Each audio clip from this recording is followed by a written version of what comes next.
Welcome to my YouTube channel. दोस्त, मैं आज आप लोग को हिंदी व्याकरण के छंद की परिभाषा को पूरा बात करने वाले हैं। छंद कितने प्रकार का होता है, छंद क्या होता है, इसके अंग कितने होते हैं, आप लोग को पूरा डिटेल मैं आप लोग को इस वीडियो के माध्यम से पूरा बताऊंगा। चलिए मैं अपने वीडियो को स्टार्ट करते हैं। दोस्त, छंद की परिभाषा क्या होता है, चलिए मैं आप लोग को बताते हैं। छंद शब्द चद धातु से बना है जिसका अर्थ होता है खुश रहना। समझ में आया आप लोग को? तो हमारे कमेंट बॉक्स में जरूर बताइएगा।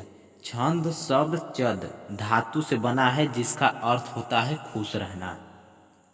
हिंदी साहित्य के अनुसार अक्षर अक्षरों की संख्या, मात्रा, गणना, यति, गति से संबंधित किसी विषय पर रचना को छंद कहा जाता है।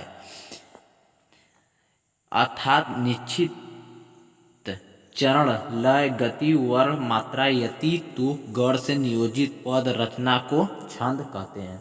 चलिए मैं आप लोग को फिर से एक बार दोहरा देता हूँ। देखिए, छंद शब्द चद धातु से बना है जिसका अर्थ होता है खुश रहना। हिंदी साहित्य के अनुसार अक्षर अक्षरों की संख्या, मात्रा, गणना, यति, गति से संबंधित किसी विषय पर रचना को छंद कहा जाता है। अर्थात निश्चित चरण, लय, गति, वर्ण, मात्रा, यति, तुक, गढ़ से नियोजित पद रचना को छंद कहते हैं।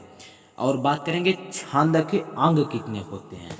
छंद की परिभाषा तो आप लोग को जान ही गए होंगे, लेकिन इसके छंद के अंग को आप लोग को बताते हैं। देखिए, छंद के अंग 7 प्रकार के होते हैं। पहला एक मात्रा होता है, दूसरा चरण और पाद, और तीसरा वर्ण और मात्रा, चौथा यति, पांचवा गति, छठवां तुक, सातवां गढ़। मतलब यही देख आप स्क्रीन पर देख रहे हैं, 1 पॉइंट मात्रा है, 2 पॉइंट चरण और पाद, तीसरा पॉइंट वर्ण का मात्रा, चौथा पॉइंट यति, पांचवा पॉइंट गति, और छठवां पॉइंट तुक, सातवां पॉइंट गढ़। और चलिए मैं छंद में मात्रा का अर्थ आप लोग को बता रहे हैं। आप लोग छंद के अंग ही जान गए होंगे, छंद की परिभाषा भी जान गए होंगे। चलिए छंद में मात्रा का अर्थ बताते हैं। और वर्ण के जो उच्चारण में जो समय लगता है उसे ही मात्रा कहा जाता है। समझ में आया आप लोग को? वर्ण के उच्चारण में जो समय लगता है उसे ही मात्रा कहा जाता है। जैसे आप कोई भी मात्रा लिखते हैं तो या उच्चारण उसका शब्द लिखते हैं तो उसे लिखने में आप लोग को समय लगता हो तो उसी को मात्रा कहते हैं। चलते आगे बढ़ते हैं। अर्थात वर्ण को बोलने में जो समय लगता है उसे मात्रा कहते हैं, और जो शब्द को बोलने में जो समय लगता है उसे भी मात्रा कहते हैं। अर्थात किसी वर्ण के उच्चारण काल की अवधि मात्रा भी कहलाती है। कोई भी वर्ण के शब्द या उच्चारण की काल का समय जो बीता होता है या आने वाली होती है उसे भी मात्रा कहलाती है। चरण या पाद, चरण या पाद क्या होता है चलिए आप लोग को बताते हैं। एक छंद में 4 चरण होते हैं। एक छंद में 4 चरण होते हैं। चरण छंद का चौथा हिस्सा होता है। चरण छंद का चौथा हिस्सा होता है। चरण को पाद भी कहा जाता है। हर पाद में वर्णों या मात्राओं की संख्या निश्चित होती है। चरण या पाद 2 प्रकार के होते हैं। चरण या पाद 2 प्रकार के होते हैं। पहला समचरण, दूसरा विषम चरण।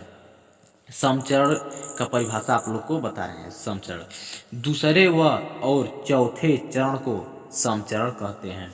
समचरण किसे कहते हैं? दूसरे और चौथे चरण को समचरण कहते हैं। विषम चरण किसे कहते हैं? पहले और तीसरे चरण को विषम चरण कहते हैं। पहले और तीसरे चरण को विषम चरण कहते हैं। वर्ण मात्रा की परिभाषा आप लोग को बता रहे हैं।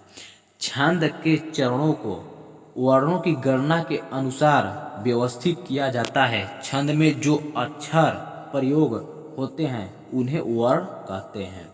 फिर से आप लोग को बता रहे हैं, छंद के चरणों वर्णों की गणना के अनुसार व्यवस्थित किया जाता है। छंद में जो अक्षर प्रयोग होते हैं उन्हें वर्ण कहते हैं। वर्णों के उच्चारण में जो समय लगता है उसे मात्रा कहते हैं।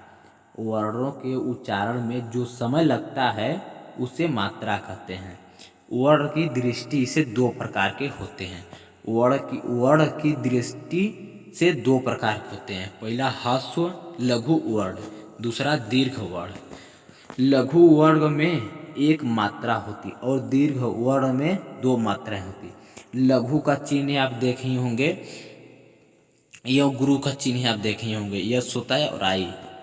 यति, यति क्या होता है? पद का पाठ करते समय गति को तोड़कर जो विश्राम दिया जाता है उसे यति कहते हैं। यति, पद का पाठ करते समय गति को तोड़कर जो विश्राम दिया जाता है उसे यति कहते हैं। सरल शब्दों में छंद का पाठ करते समय जहाँ पर कुछ देर के लिए रुकना पड़ता है उसे भी यति कहते हैं। सरल शब्दों में छंद का पाठ करते समय जहाँ पर कुछ देर के लिए रुकना पड़ता है उसे भी यति कहते हैं। इसे विराम और विश्राम भी कहा जाता है। इसे विराम और विश्राम भी कहा जाता है। चलिए गति आप लोग को बता रहे हैं। गति का परिभाषा क्या होता है?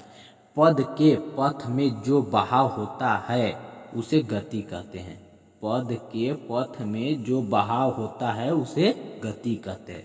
अर्थात किसी छंद को पढ़ते समय जब एक प्रवाह का अनुभव होता है उसे गति या लय कहा जाता है। हर छंद में विशेष प्रकार की संगीतात्मक लय होती है जिसे गति कहते हैं। इसके ठीक न रहने पर गति भंग दोष हो जाता है। चलिए तुक का परिभाषा बता रहे हैं आप लोग। समान उच्चारण वाले शब्दों के प्रयोग को ही तुक कहा जाता है। छंद में पदांत के अक्षरों समानता तुक कहलाती है। गढ़ का परिभाषा बता रहे हैं। वार्णिक छंदों की गणना गढ़ के क्रमानुसार की जाती है। 3 वर्णों का एक गढ़ होता है। गढ़ों की संख्या 8 होती है। और छंद कितने प्रकार के होते हैं, मैं आप लोग को छंद बताएंगे कितने प्रकार के होते हैं। छंद की परिभाषा क्या होता है। मात्रिक छंद, देखिए छंद के प्रकार, छंद मुख्यतः 4 प्रकार के होते हैं। पहला छंद मात्रिक छंद, दूसरा वार्णिक छंद, तीसरा वर्णिक वृत्त छंद, चौथा मुक्त छंद। चलिए मैं इन मात्रिक छंद, वर्णिक छंद और वर्णिक वृत्त छंद, मुक्त छंद, इसके परिभाषा आप लोग को बता रहे हैं। देखिए मात्रिक छंद की परिभाषा, मात्रा की गणना के आधार पर की गई पद की रचना को मात्रिक छंद कहते हैं।